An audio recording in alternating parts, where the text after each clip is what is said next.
हरे कृष्ण। बस कुछ ही दिनों में चातुर्मास का पवित्र समय शुरू होने जा रहा है और हमें आप सबके बहुत सारे कमेंट्स मिले थे कि आप इस चातुर्मास का पालन कैसे करें, उसकी संपूर्ण विधि जानना चाहते हैं। तो चलिए आज के इस वीडियो में हम आपके लिए चातुर्मास की संपूर्ण व्रत विधि लेकर आए हैं। आज के इस वीडियो में हम देखेंगे कि चातुर्मास के इस आध्यात्मिक रूप से सशक्त समय का पालन हमें कैसे करना चाहिए, किन किन संकल्पों और नियमों को लिया जा सकता है, चातुर्मास में क्या खा सकते हैं और क्या नहीं। अगर ऑफिस में काम करते हैं या बाहर में काम करते हैं तो आप किन नियमों को ले सकते हैं। अगर आप गृहिणी हैं तो आपके लिए कौन से नियम है, और अगर आप विद्यार्थी हैं या फिर स्कूल या कॉलेज में पढ़ते हैं तो आप इस चातुर्मास का पालन कैसे कर सकते हैं, और आखिर क्यों हमें इस चातुर्मास का पालन करना चाहिए और इससे हमें क्या लाभ मिलेगा। इन सभी विषयों पर आज हम विस्तार से चर्चा करने जा रहे हैं, तो इस वीडियो को अंत तक अवश्य देखिएगा, क्योंकि कहीं ना कहीं आपके सभी प्रश्नों के उत्तर इस वीडियो में आपको मिल जाएंगे। तो चलिए आज का ये चातुर्मास व्रत विधि वीडियो आरंभ करते हैं। आइए सबसे पहले देखते हैं कि ये चातुर्मास कब से शुरू हो रहा है और किस दिन से कौन सा महीना आरंभ होगा। इस बार चातुर्मास का आरंभ हो रहा है देवशयनी एकादशी के दिन, यानी कि 6 जुलाई 2025 रविवार के दिन से, और चातुर्मास पूर्ण होगा देव उत्थान एकादशी यानी कि 1 नवंबर 2025 शनिवार के दिन। श्रावण मास आरंभ हो रहा है 11 जुलाई से लेकर 9 अगस्त 2025 तक। भाद्रपद रहेगा 10 अगस्त से लेकर 7 सितंबर 2025 तक। अश्विन मास रहेगा 8 सितंबर से 7 अक्टूबर 2025 तक, और कार्तिक मास रहेगा 8 अक्टूबर से लेकर 5 नवंबर 2025 तक। हालांकि वैष्णव परंपरा के अनुसार भक्तगण चातुर्मास का प्रारंभ आषाढ़ पूर्णिमा से लेकर कार्तिक पूर्णिमा तक करते हैं। तो इस बार हम चातुर्मास का पालन करेंगे 10 जुलाई 2025 गुरुवार से लेकर 5 नवंबर 2025 बुधवार तक। आप जिस किसी भी दिन से चातुर्मास का आरंभ करना चाहें आप कर सकते हैं। अपनी स्थानिक परंपरा को निभाते हुए आप किसी भी समय से चातुर्मास का पालन कर सकते हैं, लेकिन इसके नियम सभी के लिए एक समान रहेंगे। तो चलिए अब हम चातुर्मास पालन करने की विधि देखते हैं। अब देखिए, कई बार प्रश्न आता है कि चातुर्मास का पालन कौन कर सकता है। तो चातुर्मास का पालन कोई भी व्यक्ति कर सकता है, चाहे वो स्त्री हो या पुरुष, बालक, वृद्ध, विवाहित, अविवाहित, विधवा या सधवा। कोई भी व्यक्ति इस चातुर्मास के व्रत का पालन कर सकता है अपनी अपनी क्षमता अनुसार। जी हाँ, ऐसा कोई नियम नहीं है कि ये चातुर्मास सिर्फ सन्यासियों के लिए है या फिर वानप्रस्थों के लिए या फिर जो वृद्ध लोग हैं उनके लिए है। ऐसा कोई नियम हमारे शास्त्रों में नहीं है। चातुर्मास का ये समय आध्यात्मिक चेतना को मजबूत बनाने का समय है, इसलिए प्रत्येक व्यक्ति को इसका पालन करना चाहिए। सबसे पहले तो इन 4 मास में प्रत्येक मास के अंदर हमें एक वस्तु का त्याग करना होता है। जैसे कि श्रावण मास में हरी पत्तेदार सब्जियां यानी कि पालक, सरसों इत्यादि साग नहीं खाने चाहिए। पहले महीने में हम हरी पत्तेदार सब्जियों को छोड़ देते हैं, लेकिन इसमें कुछ अपवाद भी हैं, जैसे कि धनिया पत्ता, कड़ी पत्ता, पुदीना इत्यादि को लिया जा सकता है। दूसरे मास में यानी भाद्रपद मास शुरू होते ही उसमें दही का सेवन वर्जित बताया गया है। इसका अर्थ है कि दही और दही से बने हुए पदार्थ जैसे कि छाछ, लस्सी, कड़ी इत्यादि का सेवन इस मास में नहीं करना चाहिए, लेकिन आप भगवान का चरणामृत ले सकते हैं। तीसरे मास में यानी कि अश्विन मास में दूध और दूध से बने हुए खाद्य पदार्थ नहीं खाए जाते, जैसे कि दूध के साथ ऐसे व्यंजन या फिर मिठाई जिसमें दूध का प्रमाण ज्यादा होता है, जैसे कि खीर, आइसक्रीम, कंडेंस्ड मिल्क इत्यादि। इसके स्थान पर दही, छाछ, पनीर, माखन ये सब ले सकते हैं, और भगवान का चरणामृत भी ले सकते हैं। अगर आपके घर में बालक है या कोई वृद्ध अथवा बीमार व्यक्ति है जिन्हें दवाई के साथ दूध लेने की जरूरत पड़ती है, तो उनके लिए ये नियम नहीं है, वे दूध ले सकते हैं तीसरे महीने के अंदर भी। चौथे मास में यानी कार्तिक में उड़द दाल या उससे बने हुए खाद्य पदार्थों का सेवन वर्जित बताया गया है, जैसे कि इडली, डोसा, उत्तपम, उड़द की दाल इत्यादि से बनी हुई अलग अलग व्यंजन और खाद्य पदार्थ। दूसरा सबसे महत्वपूर्ण कार्य जो इस चातुर्मास में करना है वो है अपनी क्षमता अनुसार कोई न कोई संकल्प लेना, क्योंकि ये वही सुवर्ण समय है जब आप अपने भक्तिमय जीवन को विशेष प्राधान्य देकर तीव्र रूप से उसमें प्रगति कर सकते हैं। ये महीना भक्ति का, भगवान की आराधना का महीना है। स्वयं को परम भगवान श्री कृष्ण की सेवा, चिंतन और कीर्तन में अधिक से अधिक मात्रा में संलग्न करने का समय है, और इसलिए अपने आध्यात्मिक जीवन में अगर आप प्रगति करना चाहते हैं तो इस मास के अंदर अनेक प्रकार के संकल्प लिए जा सकते हैं। सबसे पहले बात करते हैं सामान्य संकल्प जो आप ले सकते हैं। चातुर्मास के दौरान दिन में केवल एक बार ही भोजन लेना। कई लोग 4 मास में सिर्फ फलाहार पर ही रहते हैं। कई लोग सिर्फ दिन में एक बार अन्न भोजन लेते हैं और कई लोग हफ्ते में एक दिन ऐसा रखते हैं जिसमें वो सिर्फ फलाहार लेते हैं। तो आप अपनी क्षमता अनुसार भोजन के विषय में कोई भी संकल्प ले सकते हैं। दूसरा है अपनी प्रिय मिठाई या फिर मनपसंद व्यंजन को छोड़ देना। साधना और भक्ति को मजबूत करने के लिए हरे कृष्ण महामंत्र की अधिक से अधिक माला का जप करना। वैदिक ग्रंथ जैसे कि श्रीमद् भागवतम और भगवत गीता का प्रतिदिन अध्ययन करना, उसका पठन करना। उसके बाद आता है शास्त्रों के श्लोकों को कंठस्थ करना। इसके अलावा प्रमाणभूत वक्ता से हरि कथा का अधिक से अधिक श्रवण करना। भगवान की कथाएं इस समय में जितनी ज्यादा सुनी जाए उतना अच्छा है। इस चातुर्मास के अंदर आप हमारे चैनल पर दी गई जगन्नाथ जी की कथा प्रत्येक दिन कम से कम एक कथा सुनने का संकल्प भी ले सकते हैं। इसके उपरांत प्रतिदिन प्रातः ब्रह्म मुहूर्त में उठने का संकल्प ले सकते हैं। सूर्योदय से पहले स्नान करके स्वच्छ हो जाने का संकल्प ले सकते हैं। अगर संभव है तो किसी धाम जैसे कि वृंदावन, मथुरा, जगन्नाथपुरी, द्वारिका इत्यादि में वास करना। गंगा, यमुना जैसी पवित्र नदियों में स्नान करना।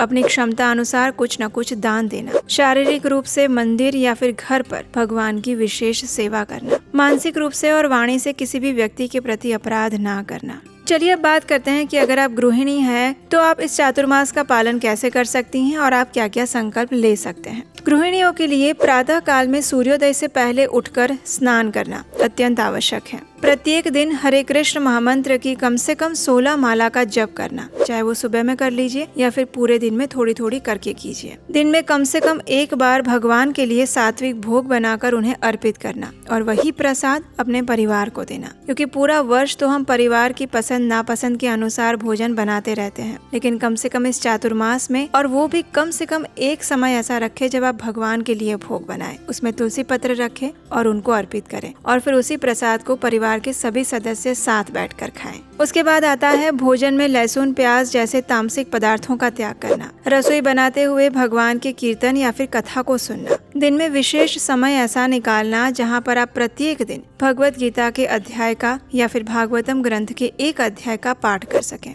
संध्या से पहले भोजन कर लेना। प्रत्येक दिन प्रातः में भगवान को कुछ न कुछ मीठा भोग लगाना, ये भी एक विशेष संकल्प है। अपने आसपास के लोगों के साथ या फिर परिवार में किसी की निंदा ना करना। अनावश्यक बातें और चर्चा में हिस्सा ना लेना, विशेषकर आस पड़ोस में या रिश्तेदारों के बीच में। अपनी शारीरिक और मानसिक ऊर्जा को अधिक से अधिक भगवत केंद्रीय रखना। अनावश्यक घर वालों पर या फिर बाहर वालों पर क्रोध ना करना। उन्हें खराब और कड़वे वचन ना बोलना। ये सबसे बड़ी वाणी की तपस्या है जो आप इस चातुर्मास में कर सकते हैं। और प्रत्येक दिन गाय को घास या फिर रोटी खिलाना। आइए अब देखते हैं कि जो बाहर में काम करते हैं या ऑफिस जाते हैं उनके लिए कौन कौन से संकल्प लिए जा सकते हैं। उनके लिए है कि रात्रि में जल्दी सो जाए और सोते समय टीवी, मोबाइल, नेटफ्लिक्स ये सब चीजें ना देखें।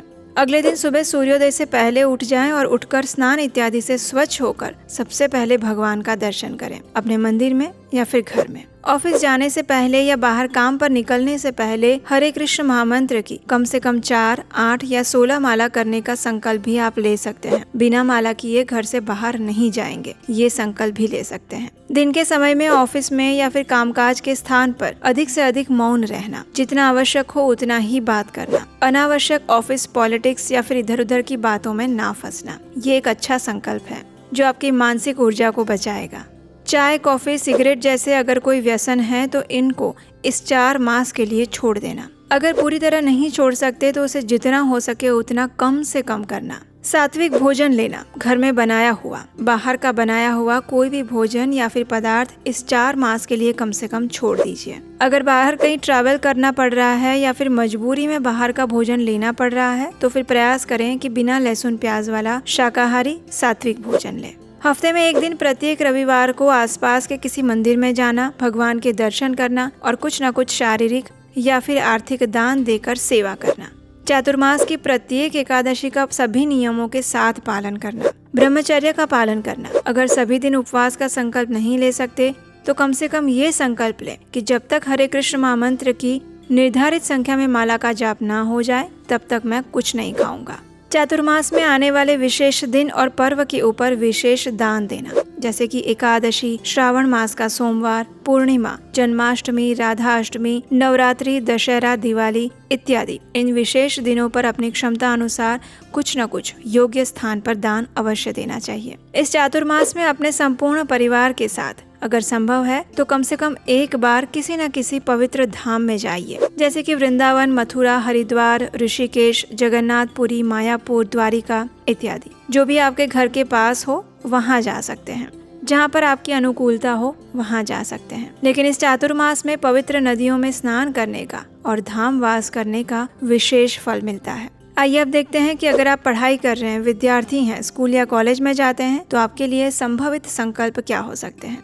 विद्यार्थियों के लिए प्रत्येक दिन सुबह सूर्योदय से पहले उठना, स्नान इत्यादि से स्वच्छ होकर सबसे पहले भगवान के समक्ष जाकर उनको प्रणाम करना और उसके बाद माता पिता के पैर छूना, जो कि आज के समय में हम सब भूल चुके हैं, उन्हें प्रणाम करना। दूसरा है स्कूल या कॉलेज जाने से पहले याद से प्रत्येक दिन तुलसी देवी को जल चढ़ाकर जाना और सूर्य देव को अर्घ्य देना। ऐसा करने से आपकी बुद्धि और तेजस्विता कुशाग्र होगी, उसमें वृद्धि होगी। अपने मित्रों के साथ किसी भी प्रकार की बुरी आदतों में ना फंसना, और बुरी आदतें कौन कौन सी हैं वो आप अच्छी तरह से जानते ही हैं। चौथा है सोशल मीडिया का कम से कम उपयोग करना। अगर बिना इंस्टाग्राम रील और पोस्ट डाले चल सकता है तो उसे जाने देना। प्रत्येक दिन बाहर जाने से पहले कम से कम 4, 8 या 16 माला हरे कृष्ण महामंत्र का जप करने के बाद ही बाहर जाना। अगर ज्यादा नहीं कर सकते तो कम से कम 2 माला का जाप करके ही घर से बाहर निकलना। अगर आपको सुबह जल्दी स्कूल या कॉलेज जाना पड़ता है तो थोड़ा जल्दी उठ जाइए। थोड़ा सा कष्ट शरीर को दे सकते हैं, लेकिन इस चातुर्मास में ऐसी तपस्या करने से भगवान आप पर बहुत प्रसन्न होंगे। अनाथालय, वृद्धाश्रम या फिर जरूरतमंदों की सेवा का संकल्प लेना। प्रतिदिन भगवत गीता का कम से कम 1 श्लोक पढ़ना। बाहर का भोजन ना खाना, मात्र घर का बना हुआ भोजन लेना, और अगर किसी कारणवश बाहर लेना पड़ रहा है तो बिना लहसुन प्याज वाला भोजन लेना। हफ्ते में 1 दिन या फिर रविवार के दिन अपने आसपास के किसी मंदिर में जाकर दर्शन करना और आध्यात्मिक प्रवृत्तियों में हिस्सा लेना, वहां जाकर सेवा करना। इस्कॉन के सभी मंदिरों में युवाओं के लिए और विद्यार्थियों के लिए प्रत्येक रविवार के दिन कोई न कोई विशेष कार्यक्रम आयोजित होते रहते हैं, आप वहां भी जा सकते हैं। इन 4 मास के अंदर व्यक्ति को ब्रह्मचर्य का पालन करना चाहिए, अधिक निद्रा का त्याग करना चाहिए, संभव है तो जमीन पर सोना चाहिए और उतनी ही मात्रा में प्रसाद ग्रहण करना चाहिए जितना आवश्यक हो। अगर आप भोजन लेते हैं तो उसमें सात्विक भोजन लेना चाहिए, और वो भी भगवान को अर्पित करने के बाद। अगर संभव है तो इस 4 मास के अंदर प्रत्येक व्यक्ति को लहसुन, प्याज, चाय, कॉफी जैसे नशीले पदार्थों का सेवन त्याग देना चाहिए। मांस, मछली, अंडा, मदिरा का सेवन तो बिल्कुल भी नहीं करना चाहिए। शारीरिक इंद्रिय भोग का त्याग करना चाहिए। दूसरे लोगों की निंदा करना और परदोष दर्शन से भी बच के रहना चाहिए। अनावश्यक भौतिक चर्चा करके समय गंवाना नहीं चाहिए और न ही किसी पर क्रोध करना चाहिए। अपनी चेतना को ज्यादा से ज्यादा परम भगवान श्री कृष्ण के चरण कमलों में स्थिर रखने का प्रयास करना चाहिए। अधिक से अधिक शुद्ध और सतोगुणी जीवन अपनाना चाहिए, और इस समय के अंदर आप जितना सतोगुण में रह सकते हैं उतनी ही आपकी चेतना आध्यात्मिक कार्यों में स्थिर रह पाएगी। इस मास के अंदर प्रत्येक व्यक्ति को अपनी क्षमता अनुसार कुछ न कुछ तपस्या अवश्य करनी चाहिए, क्योंकि बिना तपस्या भगवान प्रसन्न नहीं होते। आइए अब एक और प्रश्न लेते हैं कि आखिर बच्चे हैं, वृद्ध हैं, जो गर्भवती महिलाएं हैं, स्तनपान कराने वाली माता हैं, वो सब इस चातुर्मास का पालन कैसे कर सकते हैं। तो देखिए, जो बच्चे हैं, वृद्ध हैं, गर्भवती महिलाएं हैं या फिर ऐसे बीमार व्यक्ति हैं जिन्हें किसी न किसी वजह से संपूर्ण चातुर्मास का पालन करना मुश्किल लग रहा है, तो उन्हें सबसे पहले अपनी शारीरिक अवस्था को ध्यान में रखना चाहिए और अपनी क्षमता अनुसार ही कोई भी नियम और संकल्प लेना चाहिए। वे उपवास करने का संकल्प अगर नहीं ले सकते हैं तो कोई बात नहीं, लेकिन अधिक से अधिक हरे कृष्ण महामंत्र का जप करने का संकल्प अवश्य ले सकते हैं। आध्यात्मिक ग्रंथों को पढ़ने का संकल्प ले सकते हैं। जितना हो सके उतनी सेवा करने का संकल्प ले सकते हैं। शरीर से भले ही आप कोई तपस्या ना कर पाए, लेकिन आध्यात्मिक रूप से और मन से अवश्य ही कुछ तप करने चाहिए और अपनी साधना को बढ़ाना चाहिए। यही आपके लिए वास्तविक तपस्या है। तो आप चाहे जो भी संकल्प ले, इन सब के पीछे का मुख्य नियम एक ही है, और वो ये है कि आपको वो संकल्प लेना चाहिए जिसका पालन करना आपके लिए कठिन लग रहा हो। जब आप ऐसा करते हैं तो भगवान भी देखते हैं कि ये मेरा भक्त मुझे प्रसन्न करने के लिए इतनी तपस्या कर रहा है, और फिर आपको उनकी विशेष कृपा प्राप्त होगी। इतना ही नहीं, स्कंद पुराण में ब्रह्मा जी नारद मुनि से ये भी कहते हैं कि इस चातुर्मास में व्यक्ति अपनी जो भी प्रिय वस्तु का त्याग करता है वो वस्तु उसे अनंत गुना अधिक होकर प्राप्त होती है। लेकिन याद रहे, संकल्प किसी भावनाओं में आकर मत लीजिएगा। ऐसा ना हो कि संकल्प ले लिया, 1-2 दिन, 3 दिन, 4 दिन किया और फिर छूट गया। जिस किसी भी संकल्प को आप पूरा 4 महीना निभा सको, उसी संकल्प को लेना। और हाँ, आप एक काम और कर सकते हैं, और वो ये है कि 1-1 महीने के संकल्प भी ले सकते हैं और हर महीने एक नया संकल्प ले सकते हैं। जैसे कि चातुर्मास के पहले श्रावण मास में आपने कोई 2 या 3 संकल्प लिए, पूरा महीना निष्ठा से उस संकल्प को पूरा किया। उसके बाद भाद्रपद मास में पहले वाले संकल्प को छोड़ दिए और फिर नए 2 या 3 संकल्प लिए। ऐसा करने से आप अपने मन को भी समझा सकते हैं कि बस 1 ही महीने का संकल्प है, ज्यादा का नहीं। और इस प्रकार 4 मास तक आप नए नए संकल्प लेकर अपने चतुर्मास के 4 महीने में सारे संकल्प पूरे कर सकते हैं। लेकिन जो भी संकल्प लें उसे पूरा अवश्य कीजिएगा। इस प्रकार आप चातुर्मास में संकल्प ले सकते हैं। चातुर्मास जिस दिन से शुरू हो रहा है उस दिन प्रातः काल में ब्रह्म मुहूर्त में उठकर स्नान इत्यादि से शुद्ध होकर आप जो भी संकल्प लेना चाहें वो भगवान के सामने जाकर हाथ में गंगा जल लीजिए और भगवान के सामने प्रार्थना करते हुए उस संकल्प को लीजिए। उन संकल्पों को भगवान के सामने दोहराइए और फिर भगवान से प्रार्थना कीजिए कि वो आपको इन संकल्पों को पूरा करने की शक्ति दे। जब आप भगवान से और गुरु से प्रार्थना करते हैं तो फिर आप किसी भी संकल्प और नियम का पालन सरलता से कर पाते हैं, क्योंकि आपको आध्यात्मिक शक्ति ऊपर से मिल रही होती है। चलिए अब देखते हैं कि इस चातुर्मास में क्या खाना चाहिए और क्या नहीं खाना चाहिए। तो देखिए, इस चातुर्मास के अंदर आप फल फूल इत्यादि ले सकते हैं, जैसे कि मौसमी फल, सेब, केला, अमरूद, पपीता, आम, अंगूर, नाशपाती, अनार इत्यादि। अश्विन मास को छोड़कर आप बाकी महीनों में दूध और दूध से पदार्थ भी ले सकते हैं, जैसे कि दूध, दही, छाछ, पनीर, माखन इत्यादि। सात्विक अनाज ले सकते हैं। जो उपवास करते हैं वे एकादशी प्रसाद वाला अनाज भी ले सकते हैं, जैसे कि कुट्टू का आटा, राजगिरा, व्रत के चावल, सामा, साबूदाना, सिंघाड़े का आटा इत्यादि। इसके अलावा आप हर प्रकार की हरी सब्जियां ले सकते हैं, जैसे कि लौकी, तोरई, तूरी, कद्दू इत्यादि।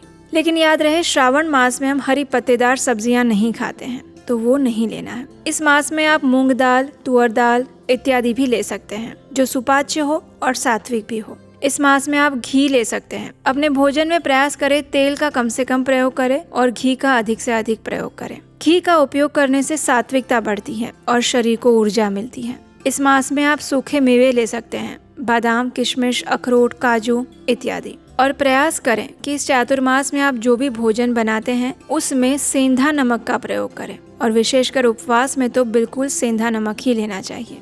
चलिए अब देखते हैं कि इस चातुर्मास में किन किन पदार्थों को छोड़ देना चाहिए या फिर नहीं लेना चाहिए। सबसे पहले आता है प्याज, लहसुन जैसे तामसिक पदार्थ। इन पदार्थों का सेवन कम से कम चातुर्मास में नहीं करना चाहिए, क्योंकि इससे तामसिकता बढ़ती है और आपकी सात्विकता में बाधा आती है। इस चातुर्मास में मांसाहार भी बिल्कुल नहीं करना चाहिए। मांस, मछली, अंडे पूरी तरह से छोड़ देने चाहिए। शराब और अन्य नशीली चीजों का भी त्याग करना चाहिए। ये मास संयम और शुद्धि का समय होता है, इसलिए इनका त्याग करना चाहिए।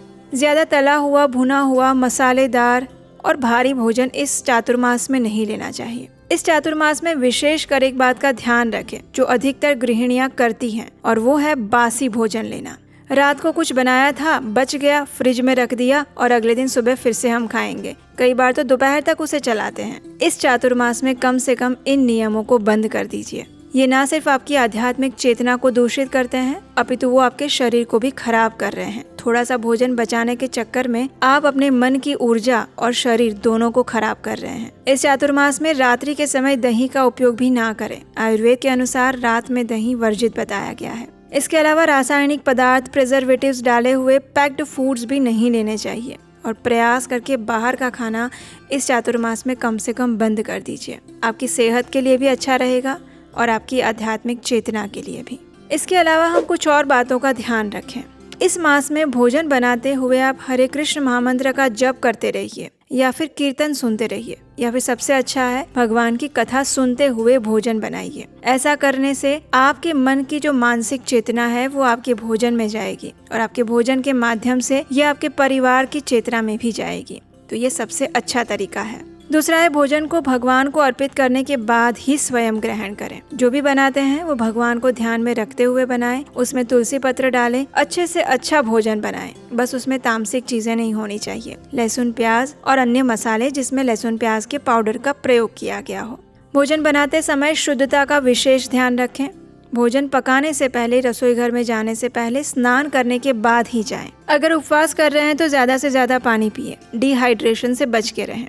तो ये थी चातुर्मास की संपूर्ण विधि। लेकिन अगर आप चातुर्मास के कुछ महत्व भी जानना चाहते हैं कि आखिर हमें ये चातुर्मास क्यों करना चाहिए, उससे हमें क्या लाभ होगा, तो चलिए अब हम इस वीडियो में आगे बढ़ते हैं। स्कंद पुराण में वर्णन आता है, चातुर्मासे कृते यत्नात् हरि पूजा विशेषतः सर्व पाप विनाशाय सर्व सौख्य प्रदायिनी। यानी जो व्यक्ति चातुर्मास के दौरान विधि पूर्वक व्रत और भगवान की पूजा करता है, उसके समस्त पाप नष्ट हो जाते हैं, उसे दिव्य सुख की प्राप्ति होती है।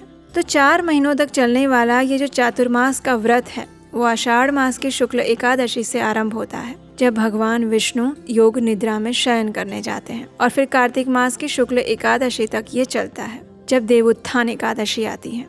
ये समय सभी साधकों के लिए तपस्या, संयम और भक्ति का अभ्यास करने का स्वर्णिम अवसर माना गया है। श्रीमद् भागवतम और नारद पुराण में भी इसका महत्व हमें देखने को मिलता है कि चातुर्मास के समय में तप और व्रत से साधक अपने मन और इंद्रियों पर विजय पा सकते हैं, और ऐसा करते हुए वो अपने जीवन के परम उच्च आध्यात्मिक गंतव्य को प्राप्त कर सकता है। और ये गंतव्य है इस जन्म मृत्यु के चक्र से मुक्त होकर अपनी वास्तविक आध्यात्मिक स्थिति को प्राप्त करना, भगवत धाम वापस जाना और वहाँ नित्य स्वरूप में भगवान की भक्तिमयी सेवा करना।